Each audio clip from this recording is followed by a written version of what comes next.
因为水灾、风灾冲毁家园而必须要离开祖居地，移居到其他陌生的地方，是许多族人最痛苦的经验。在加拿大的曼尼托巴省，政府为了要舒缓首府温尼伯每年春天的水患，竟然牺牲了原住民族人。在2011年改变疏洪水道，让洪水直接改从原住民族的传统领域流泻。大约有2000位的族人因此失去家园，被迫疏散到其他区域。苦苦等了将近2年的时间，却还是等不到政府所承诺的新家园。有些族人在这段期间内只能一直住在旅馆里。更让族人心寒的是，负责管理要照顾被疏散族人的好几百万加币经费的曼尼托巴原住民消防员协会，却疑似将这笔款项移作他用，没有用在照顾自己的族人身上。这周的世界原住民族新闻奖入围专题系列，带您一起来关心加拿大第一民族的族人所面临的挑战。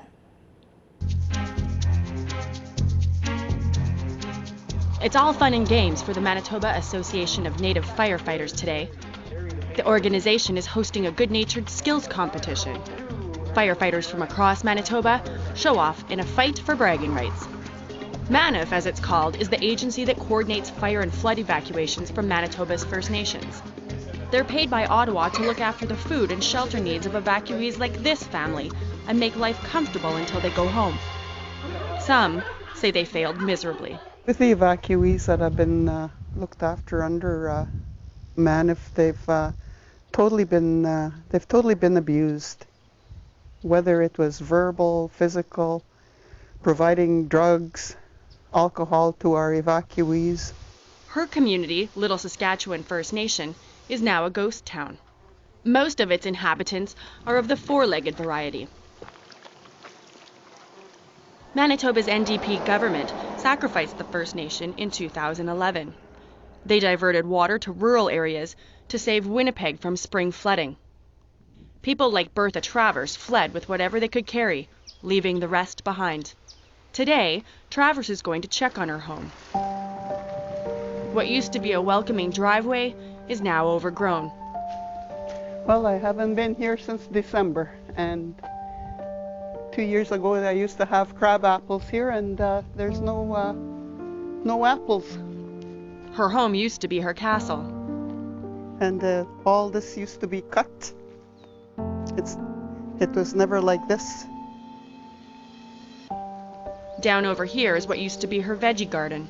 Of course, nothing is growing there now. And this is where we'd have our backyard cookouts. We bring out barbecues here, and we have a fire pit there for sitting around fire in the evening with family and friends. And it looks like I have house guests now too. There's frogs in my yard here and jumping, and as well as a beehive, and I'm allergic to bees. Look at that. There, you just have a free come as you go place now. Little Saskatchewan is basically just a wildlife habitat now. It's overrun by critters and swamp grass. Meanwhile, the Manitoba government and Aboriginal Affairs Canada wrangle with the First Nations leaders over where the flooded community should be relocated. The same thing is happening with nearby Lake St. Martin. In all, 2,000 people remain separated from their lives and community while governments agree to disagree. My dog and I used to play catch here every day.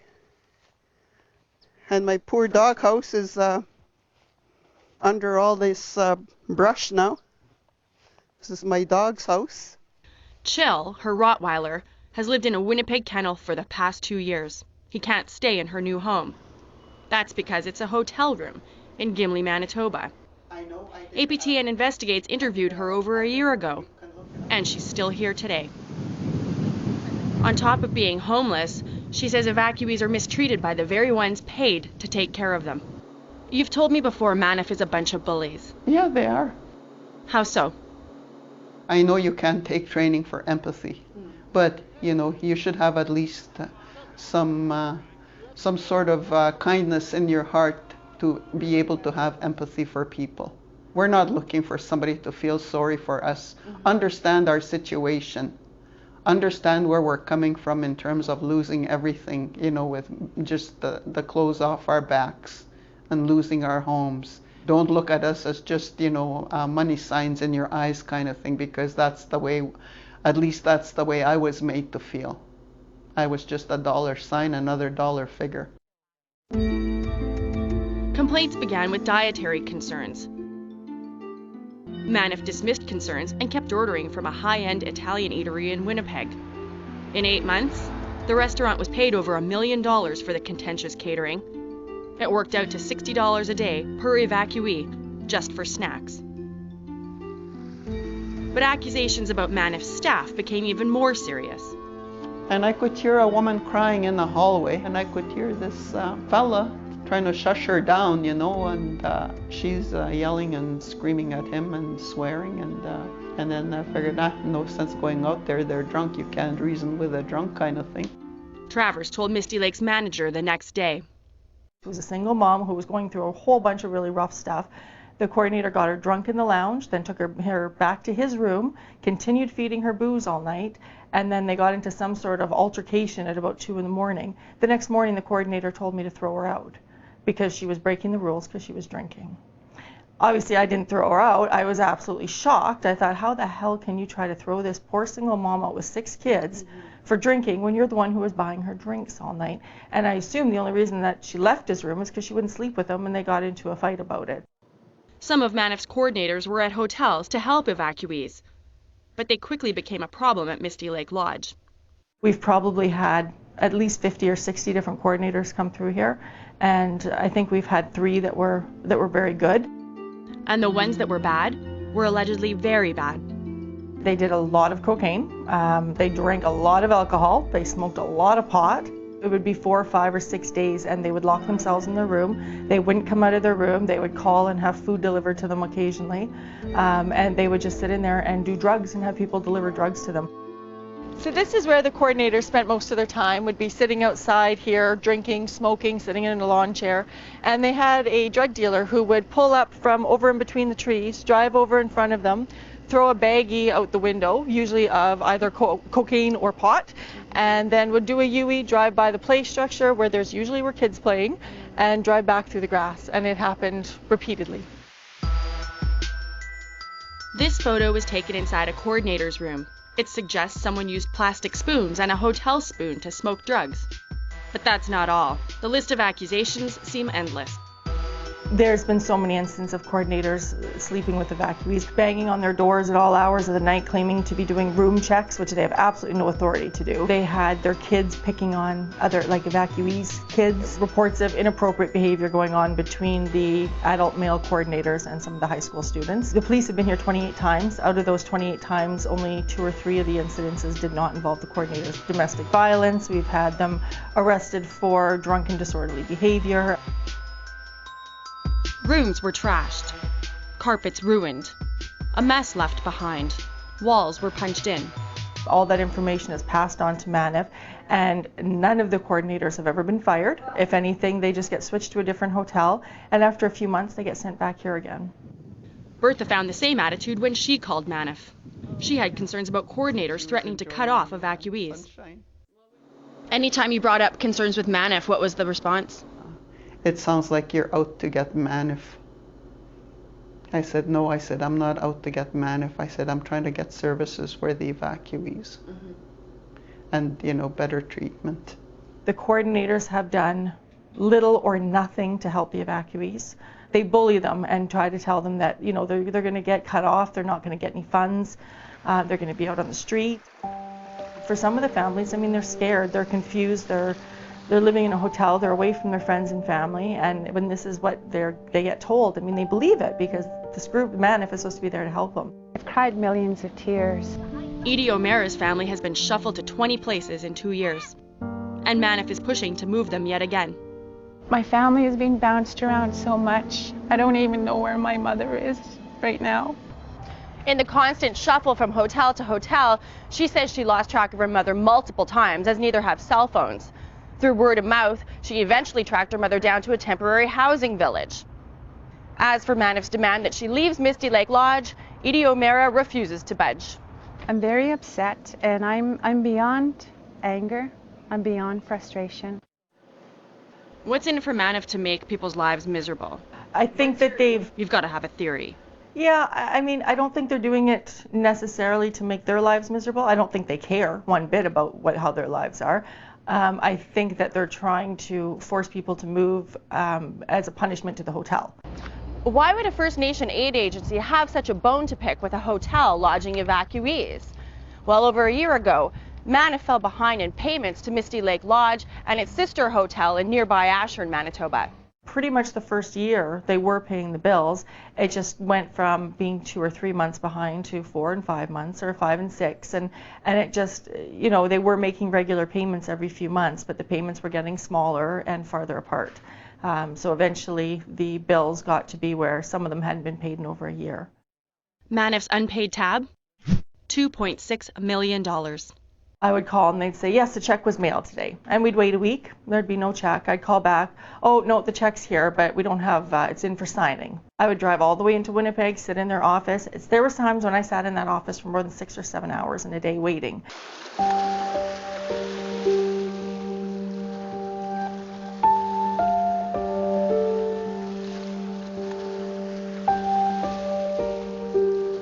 Bertha is one of 2,000 evacuees homeless for more than 2 years. The Manitoba government flooded her First Nation to spare Winnipeg in 2011. Could you go home right now? No, What would you go home to? I would go home to a moldy house, to a moldy garage, to grass that's about 5 feet tall, and frogs. What's not funny is the aid agency hired to care for her and 2,000 other evacuees. It's been accused of mistreating them, and it somehow burned through millions of dollars while falling behind on food and lodging for those staying at hotels in Gimli and Ashern. $2.6 million was the unpaid bill. The $2.6 million, 1.9 of it was for Misty Lake, and just under $700,000 was for the Ashern Hotel. Manif was under the microscope. We had sent all the information to Aboriginal Northern Affairs. They had an independent auditor looking through all of our invoices. They had an investigation company going through all of the emails. And after going through all of the information and all the documents, they agreed that we were 100% in the right, and that's why they paid us. And again, they paid us, not Manif. Manif received that money already, but Aboriginal Northern Affairs were the ones that actually paid the invoices. So I'd like to know where that money is, because taxpayers have paid that bill now twice. That's the multi-million-dollar question. Where did the money go? Why couldn't Manif pay its hotel bills? Well, a whistleblower emerged suggesting some in the agency may have been profiting off of money meant for evacuees. We ended up getting copies of the timesheets from one of their employees that left there, gave us tons of documents that they had, and even the timesheets for the coordinators that were here. Average overtime was 30 to 40 hours a week. There were some people in the office that were claiming 60 or 70 hours in a week of overtime. There was one person who claimed 180 hours of work in a 2-week period when he was on a fishing holiday. There was travel time, outrageous amounts of travel time. The one person claimed $5,000 in travel time in a 3-day period. The director said that he was out here 3 times in 1 week. In the entire 2+ years of the evacuation, he's been here 3 times in total. And then there's this. Manif's executive director, Darren Minnie, here in the black shirt, took this staff member on a week-long Manif-funded business trip to Vancouver.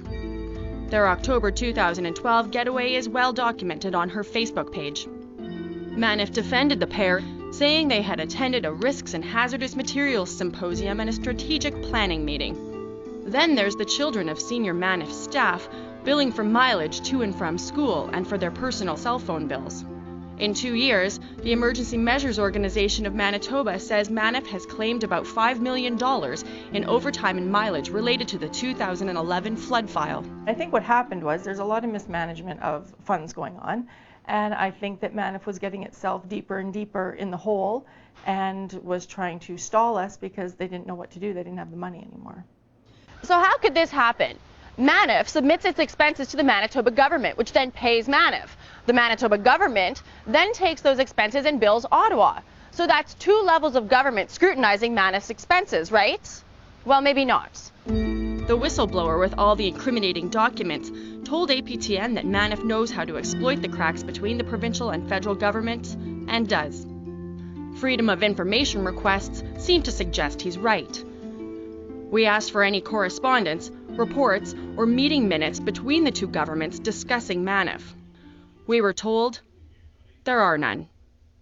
The whistleblower was eventually silenced. MANF socked him with a lawsuit for breach of confidentiality. The former worker, unemployed with no money for a lawyer, agreed to sign a gag order and turn over all of the incriminating documents in exchange for the lawsuit to go away. Bertha Travers says it's just another example of bullying.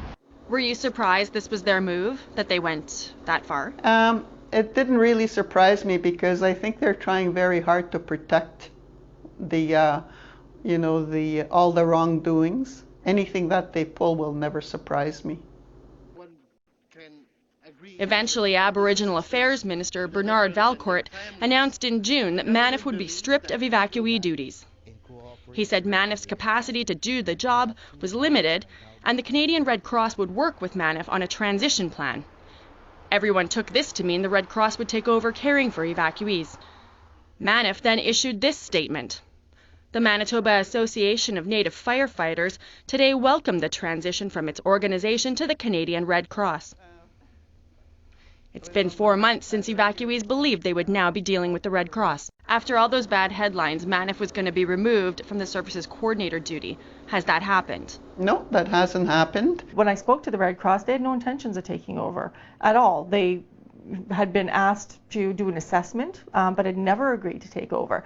So the idea that MANF is saying that the Red Cross is taking over, or Aboriginal Affairs is saying that the Red Cross is taking over, is just to get the heat off their back, to get the media off of their back, and they have no intentions of doing it. I don't think MANF ever had any intentions of stepping down. So even after all of this has come to light, even after everybody's aware of what's going on, MANF is still sitting there collecting millions and millions of dollars of tax dollars.